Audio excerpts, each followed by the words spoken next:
Madam, আপনার coffee. হ্যাঁ, ওখানটাতে রাখো। আরে, এটা তো আমার বাবা।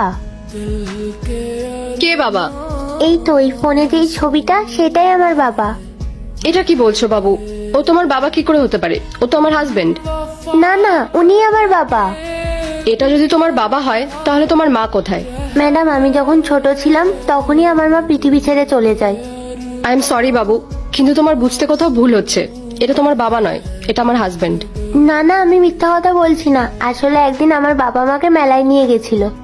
ওই মেলাতে না অনেক ভিড় ছিল, আর ওই ভিড়ে আমি বাবার থেকে আলাদা হয়ে গেছিলাম।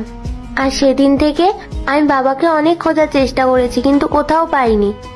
ও, তা কত বছর হয়েছে তোমার বাবা হারিয়ে গেছেন? 1 বছর হয়ে গেছে ম্যাডাম। 1 বছর?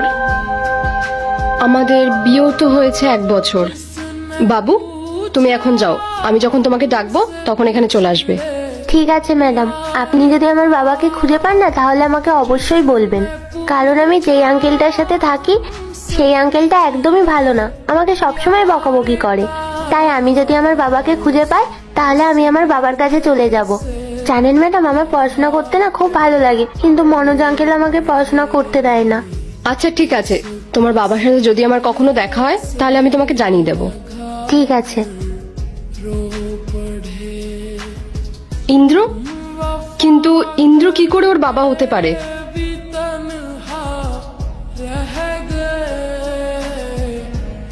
হ্যালো ইন্দ্র, বলো। বলছি আমরা কিছু সময়ের জন্য দেখা করতে পারি? হ্যাঁ, এখন তুমি কোথায় আছো বলো? হ্যাঁ হ্যাঁ, আমি অফিসেই ওয়েট করছি, তুমি চলে এসো। হ্যাঁ, 5-10 মিনিট বাদে আসছি। ঠিক আছে।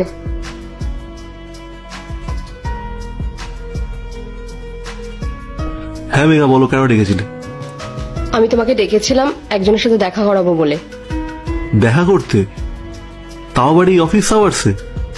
ঠিক আছে, ডাকো। ঋতিকা? বাবা? ছাড় ছাড় আমাকে।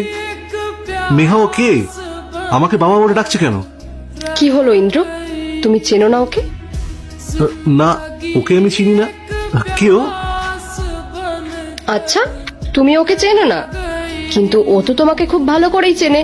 আর ও আমাকে এটাও বলেছে যে তুমি ওর বাবা। আরে তুমিও না মেঘা, যে কেউ এসে বলবে আমি তার বাবা, তুমি সেটা মেনেও নেবে? আরে মেঘা, বাচ্চাদের ভুল তো হতেই থাকে, ছাড়ো না তুমি।